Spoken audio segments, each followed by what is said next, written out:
গোপাল নতুন পোশাক পরিয়ে এনেছে। কাল রাত্রে তার বিয়ে। এই পোশাক পরেই গোপাল বিরক্তভাবে তার মাকে বলল, জানো মা, ব্যাটা দর্জি আমার পাঞ্জাবিটা লম্বায় 2 ইঞ্চি বড় করে ফেলেছে। পরদিন সকালবেলায় গোপাল জিনিসপত্র কেনাকাটা করবার জন্য বেরিয়ে গেল। তখন মায়ের মনে হলো, বেচারির পাঞ্জাবিটা 2 ইঞ্চি বেশি লম্বা রয়েছে, কেটে ঠিক করে দিলে হয়। তিনি কাউকে কিছু না বলে উপরে উঠে গেলেন এবং ছেলের ঘরে বসে জামাটার নিচ থেকে 2 ইঞ্চি কেটে বাদ দিয়ে দিলেন। তারপর কাটা মুখটা আবার সেলাই করে রেখে নিচে নেমে গেলেন। গোপালের বাড়িতে ছিল 2 বোন। গত রাত্রিতে খাওয়ার সময় দাদার মন্তব্য তারাও শুনেছিল।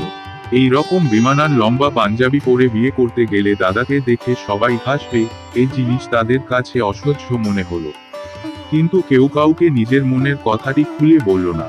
কিছু পরে বড় বোন আবার 2 ইঞ্চি কেটে বাদ দিয়ে সেলাই করে দিল। তারপর ছোট বোনও চুপি চুপি ঘরে প্রবেশ করে পাঞ্জাবির ঝুল নিচ থেকে 2 ইঞ্চি কেটে সেলাই করে দিল। এদের কাজ কেউই জানতে পারল না।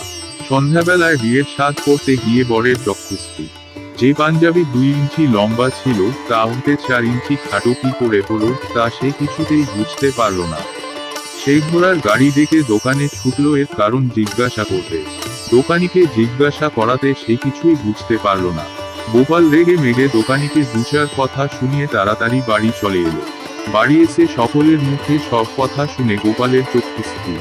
বাধ্য হয়ে গোপাল তাড়াতাড়ি বাজারে গিয়ে আর একটা পাঞ্জাবি কিনেই তাই পরে রেগে মেগে বিয়ে করতে গেল।